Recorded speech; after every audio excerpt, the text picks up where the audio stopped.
పోలవరం ఆంధ్రప్రదేశ్కు జీవనాడి. గత 5 ఏళ్ల జగన్ విధ్వంసకర పాలనలో తీవ్ర నష్టం జరిగింది. ఇటీవలి ఎన్నికల్లో ఆంధ్రప్రదేశ్లో చంద్రబాబు నేతృత్వంలో డబుల్ ఇంజిన్ సర్కార్ ఏర్పడింది. నిన్న లోక్సభలో ఈ విషయంపై కొత్తగా ఎన్నికైన ఎంపీ కేశినేని నాని జాతీయ ప్రాజెక్టు అయిన పోలవరానికి నిధులు విడుదల చేయాలని అభ్యర్థించారు. ఇప్పటికే 71.5% పనులు 2019 నాటికే పూర్తయ్యాయి.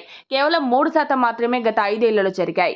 ఆంధ్రప్రదేశ్ రాష్ట్ర జీవనాడి అయిన పోలవరం ప్రాజెక్టు నిర్మాణం విషయంలో కేంద్రం కీలకమైన ముందడుగు పడింది. పోలవరం మొదటి దశ నిర్మాణానికి 12,000 కోట్లు ఇవ్వాలన్న ప్రతిపాదనకు కేంద్ర ప్రభుత్వం సూత్రప్రాయ అంగీకారం తెలిపింది. ఇక కేంద్ర మంత్రివర్గం ఆమోదం లభించిన వెంటనే నిధులు విడుదలవుతాయి. దీంతో ఇక పోలవరం పరుగులు పెట్టడం ఖాయం.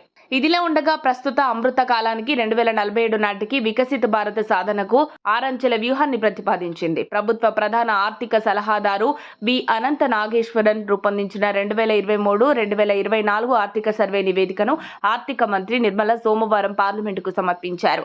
ఈ ఏడాది వృద్ధి రేటు 6.5% నుంచి 7% మధ్యన ఉండవచ్చు. 2023-24 ఆర్థిక సంవత్సరంలో సాధించిన 8.2% వృద్ధి రేటు కన్నా ఇది తక్కువే. అలాగే ఆర్బీఐ ప్రకటించిన అంచనా 7.2% కన్నా కూడా తక్కువ.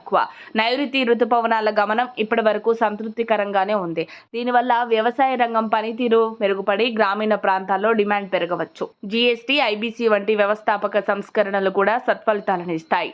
స్టాక్ మార్కెట్లో రీటైల్ ఇన్వెస్టర్ల భాగస్వామ్యం పెరిగింది. రీటైల్ భాగస్వామ్యం పెరగడం మాత్రం ఆహ్వానించదగ్గ అంశమే. దీనివల్ల వారు పొదుపు మొత్తాలపై అధిక రాబడులు పొందగలుగుతారు. వారి రాకతో పెట్టుబడి మార్కెట్లో స్థిరత్వం వచ్చినా వాస్తవిక మార్కెట్ పరిస్థితులతో ప్రమేయం లేకుండా అధిక రాబడులకు ఆశపడి అతి విశ్వాసంతో పెట్టుబడులు పెడుతూ పోవడం మాత్రం ఆందోళనకరం.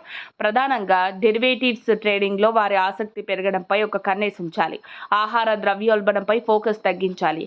వడ్డీ రేట్లపై నిర్ణయం తీసుకునే సమయంలో ఆర్బీఐ ఆహార ద్రవ్యోల్బణాన్ని పరిగణలోకి తీసుకునే వైఖరి మార్చుకోవాలి. అధిక ఆహార ధరల నుంచి పేదలకు ఊరట కల్పించేందుకు ప్రభుత్వం ఫుడ్ కూపన్లు, ప్రత్యక్ష నగదు బదిలీ వంటి అవకాశాలు అన్వేషించాలి. నరేంద్ర మోదీ నాయకత్వంలో కేంద్ర ప్రభుత్వం 2024-25కి సంబంధించి పూర్తి స్థాయి భారతదేశ వార్షిక బడ్జెట్ను ప్రవేశపెట్టనుంది. దేశం మొత్తం బడ్జెట్ వైపు చూస్తోంది. సరిగ్గా 11 గంటలకు లోక్సభలో కేంద్ర ఆర్థిక మంత్రి నిర్మలా సీతారామన్ బడ్జెట్ ప్రవేశపెడతారు. ఆర్థిక మంత్రిగా మొరార్జీ దేశాయ్ రికార్డును నిర్మలా సీతారామన్ అధిగమించనున్నారు. మరిన్ని అప్డేట్స్ కోసం మా కాయ్ టీవీని సబ్స్క్రైబ్ చేసుకోండి. మా వీడియో కనుక మీకు నచ్చినట్లయితే లైక్ చేయండి, షేర్ చేయండి. మీ విలువైన అభిప్రాయాలను కామెంట్ బాక్స్లో తెలియజేయండి.